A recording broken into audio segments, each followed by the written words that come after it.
A lot of women look to you for leadership. What do they look to you for? I would say, as my early days in business, I was one of those type of women too that were looking for other women that would mentor me. I didn't go to college, and so I didn't know kind of exactly how I fit, although I saw other women in leadership and I wanted to emulate them, but I really didn't know how to do it.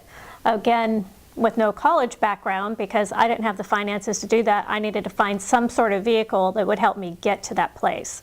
Well, I hit around, I don't know if you can relate to that, anyone that's watching or listening, but I tried so many different things. It was kind of the idea of the month club. I always knew that I wanted to succeed and I could get into a company and work my way up, but there was the ceiling level for myself based on they would look at your resume and it would say high school education, and that's where it stopped. So the jobs generally went to somebody else that had more education. So I knew that I had to do something different. And so I was always looking, and I think from a young age, I was an entrepreneur from a little bicycle with, corn in my basket. If anyone, the pink bike with the sissy bar, and you think you're really good, going door to door selling corn in the summer. But I knew that if I had a product that I could go ahead and sell to someone that I really believed in, that I could succeed. And so it took me a while to find the right thing. Like I said, I bounced around, I tried everything, and from management in certain companies, from the medical arena to health clubs. What do you think the women in your life need? What do they look to you for? What are they lacking? I think what they're looking for is connection. What I've discovered is in the hurried workforce that we have, a lot of moms are working full time. Connection with people? They want to be connected with people, definitely. To feel a part of a community. We've lost community. Yeah. In today's day, what do we do now? We, hurry to work. It's like we have car radio, that's kind of our entertainment. We spend time with people at work, come home, do the same thing, and we're really hurried and busy with our families. And where I connected with my family as they were growing up, that's what you do as a mom. But you need this female relationship where you can talk about issues that are really close to your heart. And it so can... You're kind of able to provide a connection with women, to build a network of community, to share not just family values, but business values. It does. It ends up being like a sounding board, because a lot of us are interested in moving to the next level and, how can we operate something from our home, because we don't have a lot of time. And they don't find that in many places. They don't find that kind of rapport or that sort of wisdom in a relationship with many people, so that's why they look to you. They really don't. I've run across all kinds of women, from someone that has this great product that they want to market, but they don't know how to get it to the next step. There's people that are at that level. There are people that are terrified to start their own business because they don't feel like they have the tools from, how do I do bookkeeping work, to how do I take a product to market? How do I even talk to somebody? We've been told forever, I was one perfect one, don't talk to strangers, whatever you do. Don't take candy from strangers. So there's these walls that have been built up. And then with, I think, the computer age, what do we do now? We sit in front of a computer. Depersonalize things. So one of your goals, is one of your goals to personalize things, to build relationships? You have do you have sort of a vision for building a community that can help each other? Is that? We really have. It's like, for myself, it's been a real key thing for me, because I think women have this great value that sometimes gets overlooked because they have a sixth sense about things. They kind of know when a product or a time to move items are. It's not just a man's world anymore, due to the fact of that women are the buying power. It's like we control 80% of the buying power in America today. And so we have our pulse on what is really popular out there and what are key items. What is your story? What really motivated you in your early days? What did you want? What were you lacking? What were you lacking in your early days? What was your life like? I would say the biggest thing that I was lacking was father power, to be honest with you. My mom was a single mom, and I didn't grow up with a father. And so she remarried quite a few times, actually. I had 5 different fathers. She remarried 5 different times? Yes. Your mother, and she all along was kind of like had a single mother. Right. But she grew up in the era that you get married, right? Because that's how you provide for your family. In the 60s?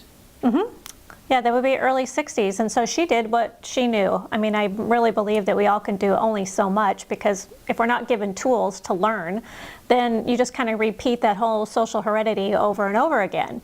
And so I saw this mom that worked hard, that did anything for me. I never felt like I lacked for anything, except I didn't have that someone special in my life. Like I think every girl wants the love of her father and acceptance. And so I kind of floundered. And you know, you hit your teen years and then your parents know nothing, of course. And so then I just kind of started out on my own. And I wanted to make something of my life. I didn't want to have to be that hardworking mom like my mother was. I admired that. But at the end of the day, I saw. Why did you not want to be a hardworking? Why did you not want to be a hardworking woman like your mom? To emulate you, do better than your mom, be a harder worker. I understood hard work, but I knew that I needed to do smart work. Hard work. Everyone values hard work. They do, but not everybody can do hard work smartly. And so you can have the same hardworking person, for instance, that's a house cleaner, to the same hardworking person that's an engineer, to the same person that runs a powerful 500 or Fortune 500 company. They all are hard workers, but why does one make more than the other? And it was a matter of, I wanted to learn how to leverage my time and be able to have something that I could duplicate. So when I wasn't doing something, there was somebody else that I had taught or could carry on what I was doing. We'll let's get more into that later, but when you were a teen, you were thinking like this. I was. And so I hopped. I feel like you really, it seems to be like you were a very driven person, a very driven teenager to be thinking about. Driven but not directed. Why weren't you directed? What were you lacking? What kind of direction? There wasn't really those tools. When I went to school, you went to high school and you just did whatever your work was. And I was always very good at figuring out how to do the least possible things to get the desired results. And I had a gift of gab. Actually, I could talk my way into almost anything. In fact, I wasn't even going to college. And then 3 days before college started, I called them and went through this whole routine about they must have lost my application. Well, I never had sent one in, but I panicked all of a sudden and everybody was going to college. So it's like, that's what you're supposed to do. Why didn't you go to college? Why did you not think that was a wise thing to do? I grew up in a family that had never gone. And so I really wanted to go to college just to escape my social heredity. I needed to get out of the little town that I lived in and experience something more. But the thing that I found out when I went to college was I'm more broke now than I was before. Because while I was in high school, I had a job, but now I didn't have that opportunity to work and try to get my studies done. So I fell into the same habits that I had from when I was in high school, which wasn't really focused because I really figured I didn't have any mentorship. There was no one that kind of. Sometimes some kids get a teacher that inspires them. Sometimes it might be a family member. I hadn't found that person yet.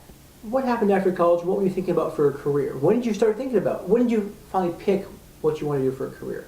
You know, that's an interesting question.